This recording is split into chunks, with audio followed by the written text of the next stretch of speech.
শুভ দুপুর। চলে এলাম আবার একটা রান্নার ভিডিও নিয়ে। তো এখানে আজকে রান্না দেখাবো তোমাদেরকে পার্শে মাছের ঝাল কীভাবে রান্না করছি। তো দেখো, এখানে পার্শে মাছ কটা নিয়েছিলাম, নিয়ে এখানে নুন, হলুদ আর গুঁড়ো লঙ্কা দিয়ে প্রথমে মাছটাকে মেখে রেখেছি। এরপর তেল গরম হচ্ছে, তেল গরম হলে কড়াইতে দিয়ে দেবো পার্শে মাছ। তো মাছগুলো প্রত্যেকটা অল্প অল্প আছে, আমি মাছগুলো ভেজে নেব।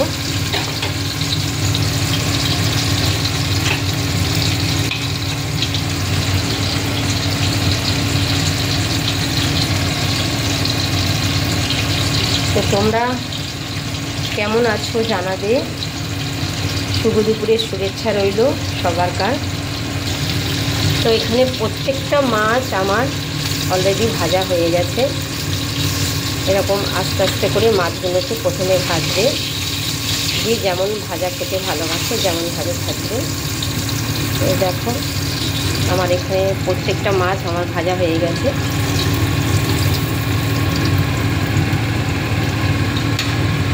এরপর আমি অ্যাড করব কালো জিরা।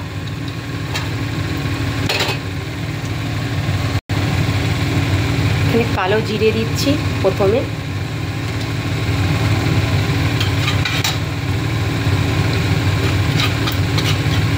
কালো জিরে দিয়ে আমি এখানে রান্নাটা করব, খুব টেস্টি হয়। তারপর অ্যাড করছি টমেটো কুচি।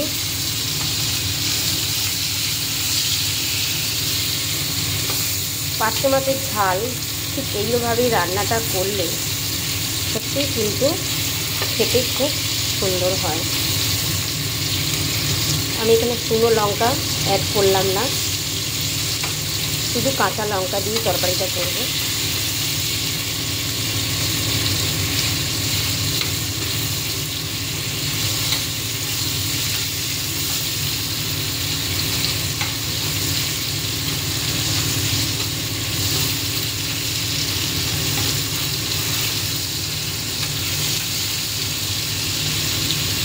টমেটোগুলোকে ভালো করে কষিয়ে নিতে হবে যতক্ষণ না টমেটো থেকে একটু তেল ছেড়ে ছেড়ে আসবে।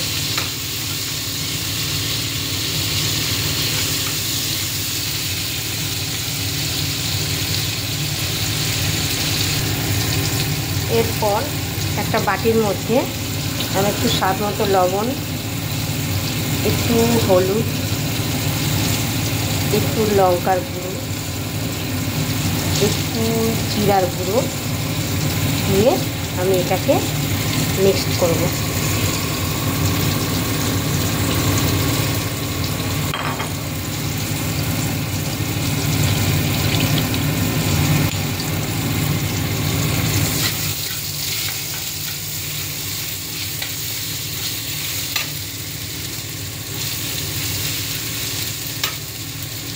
এরপর আমি মশলাটাকে দিয়ে দিলাম। দেখো কত সুন্দর কালারটা আসছে।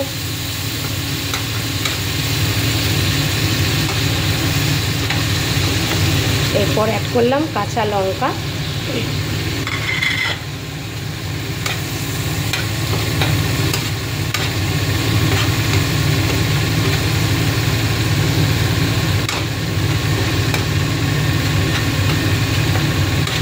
একটু ঝাল ঝাল করি আমি তরকারি সবসময়, তাই একটু বেশি লঙ্কা দিয়েছি। তোমরা যে যেমন পারো তেমনভাবে লঙ্কা দিয়ে রান্নাটা করবে।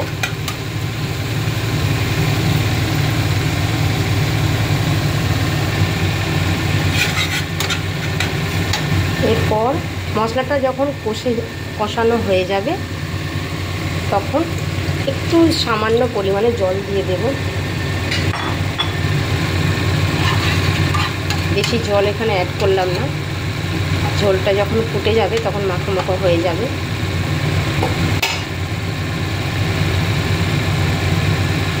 আমি এখানে আমার এখানে বানানো পেস্ট করা জিরে, গোটা জিরে আমি পেস্ট করে রেখেছিলাম, সেই জিরেটা আমি সব শেষে ছড়িয়ে দেবো।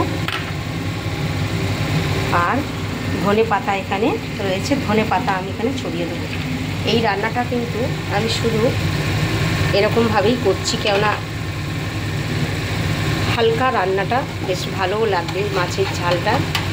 তোমরাও পারলে বাড়িতে রান্না করে দেখতে পারো।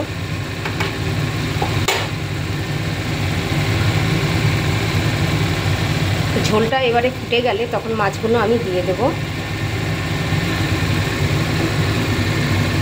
একটু ঢাকনাটা দিয়ে রাখলাম যাতে কালারটা আরও ভালো আসে, টেস্টিটা আরও বেশি হয়। তো অবশেষে আমি ঝোলটা ফুটছে কি না একটু দেখবো। দেখো, তোমরাই দেখো, ঝোলটা কিন্তু ফুটে গেছে। এরপর আমি মাছটা ঢেলে দিলাম। এই যে বললাম পেস্ট করা একটু জিরে গুঁড়ো রেখেছিলাম, সেটাও ছড়িয়ে দিলাম। এই রান্নাটা কিন্তু শুধুমাত্র জিরে আর একটু হলুদ আর একটু গুঁড়ো লঙ্কা দিয়ে রান্নাটা করেছি। তো আশা করি রেসিপিটা তোমাদের অবশ্যই ভালো লাগবে। ভালো লাগলে অবশ্যই তোমরা লাইক কমেন্ট শেয়ার করো। এরপর একটু ছড়িয়ে দিচ্ছি ধনে পাতা। ঝোলটা মাখো মাখো হয়ে আসলে রান্না আমার পুরোপুরি কমপ্লিট। তো দেখো বন্ধুরা,